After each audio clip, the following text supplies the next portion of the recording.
Hello all, welcome back to our channel. ఈరోజు మనం SSC జీడీకి సంబంధించి 28 ఫిబ్రవరి జరిగిన second shift memory based questions అనేది ఇప్పుడు మనం డిస్కస్ చేద్దామండి.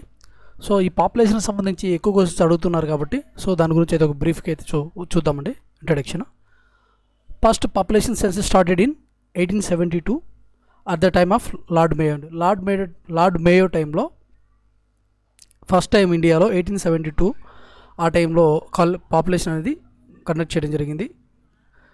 నెక్స్ట్, సెకండ్ పాపులేషన్ సెన్సస్ అనేది 1881లో కాల్కులేట్ చేశారు. ఆ టైంలో ఎవరున్నారంటే లార్డ్ రిప్పన్ టైంలో అయితే 1881లో సెకండ్ పాపులేషన్ సెన్సస్ అనేది స్టార్ట్ చేశారండి.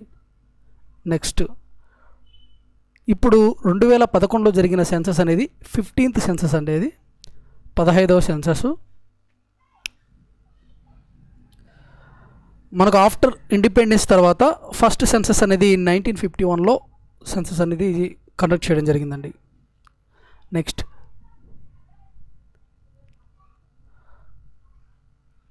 2011 సెన్సస్కి రిజిస్టర్ జనరల్ అండ్ సెన్సస్ కమిషనర్గా ఎవరున్నారంటే సీఎం చంద్రమౌళి అండి. సీఎం చంద్రమౌళి గారు అయితే మనకు 2011 సెన్సస్కి సంబంధించి రిజిస్టర్ జనరల్ అండ్ సెన్సస్ కమిషనర్గా అయితే ఉన్నారండి. నెక్స్ట్ వన్, ఆఫ్టర్ ఇండిపెండెన్స్ తర్వాత 2011 సెన్సస్లో ఆఫ్టర్ ఇండిపెండెన్స్ తర్వాత 2011 సెన్సస్ అనేది 7th సెన్సస్ ఆఫ్ ఇండియా అండి. నెక్స్ట్ వన్ వచ్చేసి 2011 సెన్సస్ యొక్క మోటో వచ్చి అవర్ సెన్సస్ అవర్ ఫ్యూచర్ అండి. ఓకే, అయితే సెన్సస్ అనేది మనము ఎవ్రీ 10 yearsకి ఒకసారి అయితే కాల్కులేట్ చేస్తాము. నెక్స్ట్ వన్, ఎవరు డెవలప్ చేశారంటే ఈ పాపులేషన్ థియరీని? థామస్ రాబర్ట్ మాల్థస్ అండి. Thomas Robert Malthus. According to 2011 census population of India వచ్చేసి మనకు 121 crores అయితే ఉందండి. ఇప్పుడు 2001 మన క్వశ్చన్ అయితే ఇచ్చారు ఇక్కడ. What is the 14th census year అని ఇచ్చారు. 14th సెన్సస్ కండక్ట్ చేసిన ఇయర్ వచ్చేసి 2001 అండి. 2011 వచ్చేసి 15th సెన్సస్. 14వ సెన్సస్ వచ్చి 2001లో కండక్ట్ చేశారు. 15th సెన్సస్ వచ్చి 2011. Next one, who is the BCCI chairperson అండి. బీసీసీఐ చైర్పర్సన్ వచ్చేసి రోజర్ బిన్నీ అండి. 36th బీసీసీఐ ప్రెసిడెంట్ అయినా.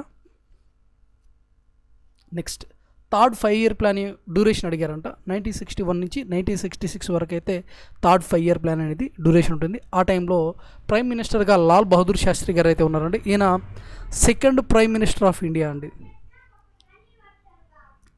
Okay, next one, where is the national flag hosted on Republic Day అండి.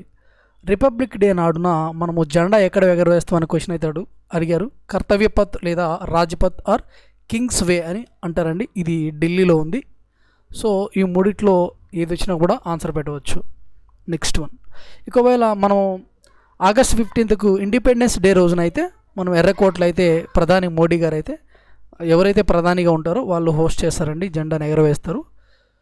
రిపబ్లిక్ డే రోజునైతే ఢిల్లీలోని ఈ కర్తవ్య పథ్ దగ్గర లేదా రాజ్పథ్ ఆర్ కింగ్స్ వే దగ్గర అయితే ఎగరవేయటం జరుగుతుందండి. అన్ని స్టేట్లు అయితే జనవరి 26 రిపబ్లిక్ డే రోజున అన్ని స్టేట్స్ పాల్గొంటాయండి. వివిధ రకరకాల పోటీల్లో పార్టిసిపేట్ చేస్తాయి అన్నమాట. Next one, Tippani folk dance celebrated with state of India అంటే గుజరాత్ రాష్ట్రంలో అయితే ఈ టిప్పనీ ఫోక్ డ్యాన్స్ అనేది సెలబ్రేట్ చేసుకుంటారండి. What is the old name of Dhyan Chand awards అండి. ఈ ధ్యాన్ చంద్ అవార్డ్స్ని ఇంతకుముందు రాజీవ్ గాంధీ ఖేల్ రత్న అవార్డ్స్ అని పిలిచేవారండి. ఈ అవార్డ్స్ వచ్చేసి 1991-92లో అయితే స్టార్ట్ అయినాయండి. ఈ అవార్డ్స్ రాజీవ్ గాంధీ ఖేల్ రత్న అవార్డ్స్ అండి 1991-92 స్టార్ట్ అయినాయి. అయితే ఈ రాజీవ్ గాంధీ ఖేల్ రత్న అవార్డ్స్ని ధ్యాన్ చంద్ అవార్డ్స్గా ఎప్పుడు చేంజ్ చేశారంటే 6th August 2021లో అయితే చేంజ్ చేశారండి. First recipient of this award, ఈ రాజీవ్ గాంధీ ఖేల్ రత్న అవార్డ్స్ని ఫస్ట్ రిసీవ్ చేసుకున్న బహుమతి అందుకున్న పర్సన్ ఎవరంటే విశ్వనాథన్ ఆనంద్ అండి, చెస్కి సంబంధించిన player. Next, Dhyan Chand birthday వచ్చేసి 29th August 1905 అండి. ఓకే, ఈయన August 29th ఈయన బర్త్డే కాబట్టి ఆ రోజున పురస్కరించుకొని నేషనల్ స్పోర్ట్స్ డేని అయితే మనం సెలబ్రేట్ చేసుకుంటామండి. 29th. నేషనల్ స్పోర్ట్స్ డే వచ్చేసి August 29th అండి. Very very important bit. Next one, ఈయన 1000 గోల్స్ కొట్టారండి. 1000 గోల్స్ పైనే ఈయన లైఫ్లో 1000 గోల్స్ పైనే గోల్స్ చేశారనమాట హాకీలో. Next one, Pandit Shivshankar play which musical instrument అంటే సితార్ అండి. సో మీరు బాగా గమనించండి, క్వశ్చన్స్ అనేది dancers famous persons, musical instruments play చేసే ఫేమస్ పర్సన్స్, స్పోర్ట్స్ ఇలాగన్నీ అడుగుతున్నారండి. ఒకసారి అది చూడండి.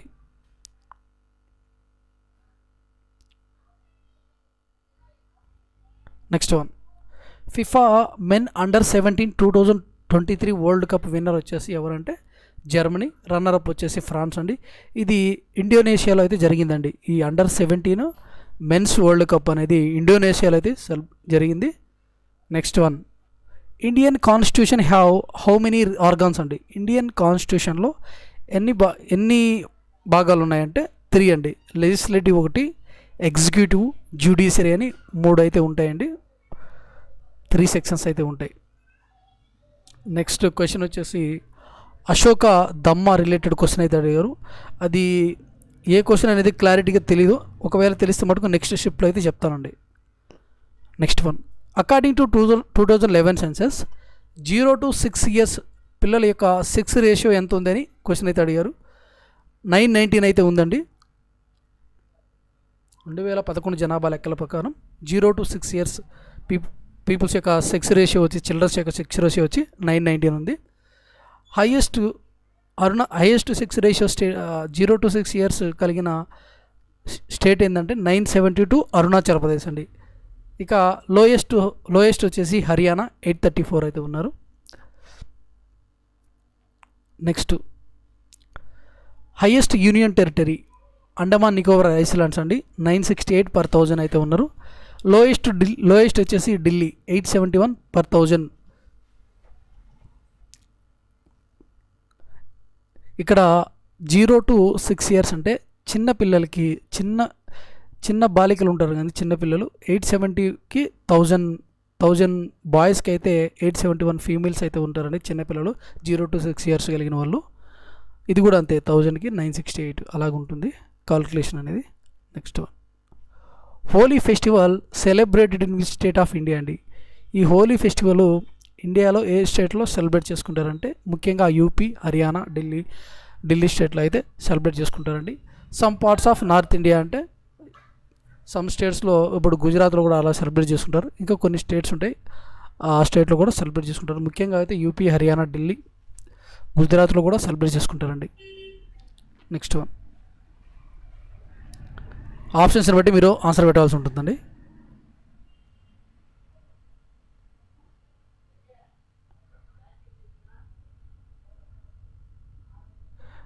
Next one, green revolution related question అయితే అడిగారంట. ఒకసారి ఈ గ్రీన్ రెవల్యూషన్ గురించి అయితే ఎక్కువగా క్వశ్చన్స్ అడుగుతున్నారండి ప్రతి ఒక్క షిఫ్ట్లో.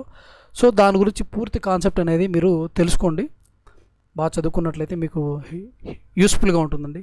ఓకేనా, మనమైతే కొన్ని పాయింట్లు అయితే చూద్దాం గ్రీన్ రెవల్యూషన్కి సంబంధించి. Father of green revolution India అని అంటే మనకు ఎంఎస్ స్వామినాథన్ గారు అయితే వస్తారు. ఆయన రీసెంట్గా చనిపోవడం జరిగింది, 2023లో చనిపోయారండి సెప్టెంబర్లో. నెక్స్ట్,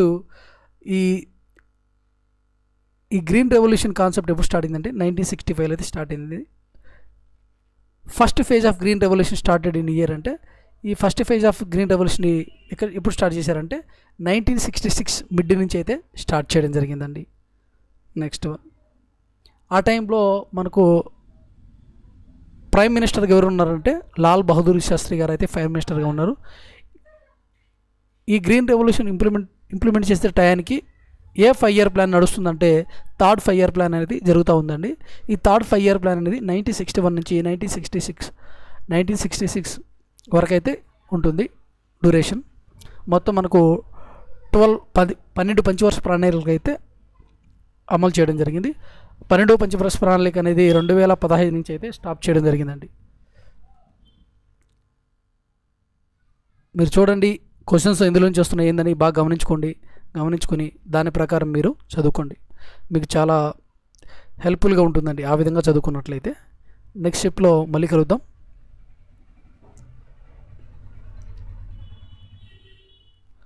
ఈ పాపులేషన్ సెన్సస్ గురించి అయితే ఖచ్చితంగా క్వశ్చన్ అయితే అడుగుతున్నారండి. పాపులేషన్ సెన్సస్ ఆర్టికల్స్, ఫండమెంటల్ డ్యూటీస్కి రిలేటెడ్గా అండ్ పంచవర్ష ప్రణాళికలకు సంబంధించి ఖచ్చితంగా క్వశ్చన్ అయితే అడుగుతూ ఉన్నారండి. చూసుకోండి ఒకసారి మీరు. కొత్తగా ఏం చదవద్దండి, కొత్తగా ఏం చదవకండి. మీకు ఎవరికైనా క్వశ్చన్స్ గుర్తుకున్నట్లయితే ఖచ్చితంగా కామెంట్ చేయండి.